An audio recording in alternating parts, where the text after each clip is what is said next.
नमस्ते दोस्तों, मेरे YouTube चैनल इंडियन एजुकेशन में आप सबका स्वागत है। मेरा नाम चैतन्य शर्मा। दोस्तों, आज के इस वीडियो में आपके सामने हिंदी व्याकरण का अहम टॉपिक लेकर आया हूं, हिंदी समास का, जिसमें आज आपको कुछ इम्पोर्टेंट टॉपिक की जानकारी देने वाला हूं।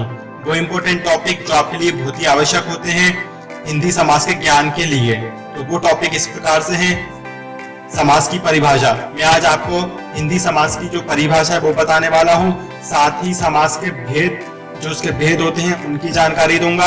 और आज का जो 30 नंबर का टॉपिक है वो बहुत ही अहम है, जिसकी जानकारी आपको नहीं है, वो मैं आपको देने वाला हूं, जो सिर्फ मेरे द्वारा अभी तक बनाया गया है। और वो टॉपिक है आपके सामने इस प्रकार से, समास को पहचानने का सूत्र।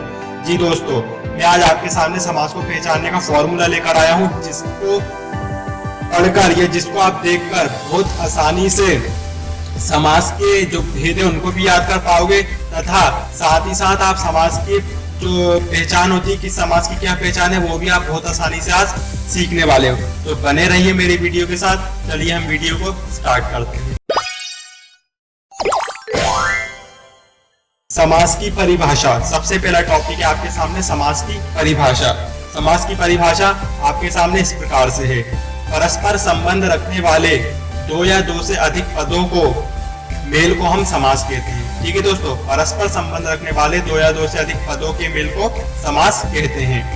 अब बात आती है, ये तो इसकी परिभाषा हुई, तो पद क्या होते हैं। ठीक है, पदों से तात्पर्य क्या है, तो इस प्रकार से, जैसे फॉर एग्जाम्पल दिया गया है यथा, एक पद हो गया, और दूसरा पद आपको दिया गया है शक्ति। ये पद होते हैं, ये कौन क्या है, दो अलग अलग पद हैं।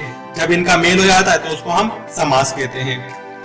आगे बढ़ते हैं, दो पदों के मेल से बना पद समासिक या समस्त पद कहलाता है। जो हमने पीछे दो पद देखे थे, जब वो मिल जाते हैं तो उनको, जब वो मिलने के बाद जो शब्द बनता है उसे हम बोलते हैं समासिक या समस्त पद। ठीक है, समास। ठीक है, इस प्रकार से, जैसे कि आपको शब्द दिया है मुनि और अगला पद आपको दिया श्रेष्ठ, ये दो अलग अलग पद हैं। अगर हम इन दोनों पदों को जोड़ देंगे तो इस प्रकार से एक पद बन जाएगा मुनि श्रेष्ठ, जिसे हम बोलेंगे समासिक या समस्त पद। जो मुनि श्रेष्ठ पद बना है इसी को हम बोलते हैं समासिक या समस्त पद। अब आगे बढ़ते हैं, जो आज का टॉपिक है सेकंड नंबर का, वो है समास के भेद। अब हम आपको समास के भेदों के बारे में बताए थे, तो समास के निम्न 6 भेद होते हैं। ठीक है, समास के 6 प्रकार के भेद होते हैं, जो इस प्रकार से आपके सामने हैं। पहला है अव्ययी भाव समास, दूसरा है तत्पुरुष समास, तीसरा है द्विगु समास, चौथा है बहुव्रीहि समास, पांचवा है द्वंद्व समास, और छठा है आपका कर्मधारय समास। ये 6 प्रकार के समास होते हैं। अब इनको याद करने के लिए बहुत ही आसान जो चीज आज मैं बताने वाला हूँ वो है समास का सूत्र। अगर इसको आपने याद कर लिया, आज के टॉपिक में आपको इस सूत्र के बारे में बताऊंगा सिर्फ, मतलब उसका सूत्र क्या है। और नेक्स्ट जो हम वीडियो बनाएंगे उसमें मैं आपको इस सूत्र को हम कैसे अप्लाई कर सकते हैं, कैसे इससे नॉलेज हम गेन कर सकते हैं, वो मैं आपको बताने वाला हूँ। तो समास का सूत्र जो आपके सामने इस प्रकार से है, जिसको आप याद करके बहुत आसानी से समास की पहचान कर पाओगे। तो है इस प्रकार से, जिसे मैं लय में आकर आपको बताता हूँ। अव्ययी भाव नए शब्द बनावे, तत्पुरुष भाव कारक को लावे, कर्म धारा है अहो के जैसा, द्विगु संख्या वाचक है जैसा, बहुव्रीहि संबंध बतावे, तीसरे का द्वंद्व और अथवा तथा जैसा, ये समास संबंध है सारा, चेतन ने जिसको है विचारा। इस प्रकार से ये समास का श्लोक है, सूत्र है, जिसको मेरे द्वारा बनाया गया है, इसलिए मैंने लास्ट लाइन में लिखा है चेतन ने जिसको है विचारा। ये मेरे द्वारा मेरी धारणा है, जिसको मैंने समास के भेदों को याद करने के लिए तथा समास की पहचान के लिए ये सूत्र बनाया है। ये श्लोक आपको, ये जो फॉर्मूला है आपको कहीं नहीं मिलेगा, ये सिर्फ मेरे YouTube चैनल पर मेरी ही वीडियो में आपको ये श्लोक जो है मिलने वाला है।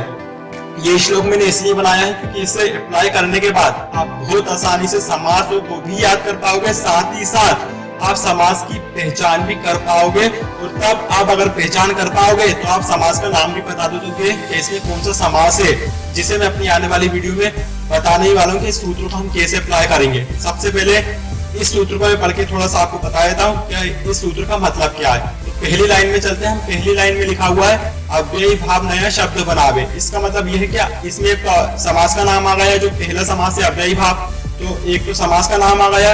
इस सूत्र को याद कर लेंगे तो समास 6 के 6 आपको याद हो जाएंगे। पहला अव्ययी भाव समास भी आ गया, साथ ही साथ अगला इसमें जो लिखा हुआ है नया शब्द बनावे, तो नया शब्द मतलब ये है कि जब हम अव्ययी भाव समास में क्या होता है, उपसर्ग लगते हैं ज्यादातर, तो उपसर्ग से क्या होता है, एक नया शब्द का निर्माण हो जाता है। इसलिए मैंने लिखा है कि अव्ययी भाव की पहचान होती है, वो नया शब्द बना देता है। सेकेंड लाइन में लिखा हुआ है तत्पुरुष भाव कारक को लावे, इसमें तत्पुरुष समास भी आ गया और अगली बात इसमें आ गई कि अब इसकी पहचान होती है कारक, मतलब जिन शब्दों में कारक आता है, जिन समास पदों में समास बिगड़े पदों में कारक आता है, वहां पर तत्पुरुष समास होता है। ठीक है, तो ये कारक की पहचान कराता है।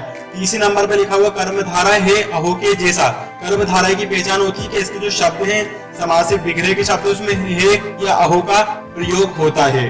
ठीक है, अगला है फोर्थ लाइन में द्विगु संख्या वाचक है जैसा। इस द्विगु संख्या वाचक का मतलब ये है कि एक तो इसमें समास आ रहा है द्विगु और इसमें पहचान आ गई संख्या वाचक, मतलब इसके जो शब्द होते हैं वो संख्या वाचक शब्द होते हैं। अगला है बहुव्रीहि संबंध बतावे तीसरे का। बहुव्रीहि समास की यह खासियत होती है, यह पहचान है कि संबंध बताता है किसी अदर से जोड़ के। ठीक है, दूसरे से रिलेटेड इसमें संबंध बताता है। ठीक है, वो किस प्रकार से मैं आपको डिटेल में भी आगे बताऊंगा कुछ आसान ट्रिक में। फिर द्वंद्व और अथवा तथा जैसा, द्वंद्व समास की पहचान होती है, इसके शब्दों के बीच में और अथवा तथा जैसे शब्द आते हैं, जैसे राजा और रानी, इस प्रकार से। फिर अंतिम लाइन में लिखा हुआ है ये समास संबंध है सारा, ये पूरा जो ऊपर लिखा हुआ है समास का संबंध है, रिलेशन है, चेतन ने जिसको विचार है, जिसे मेरे द्वारा बनाया गया है।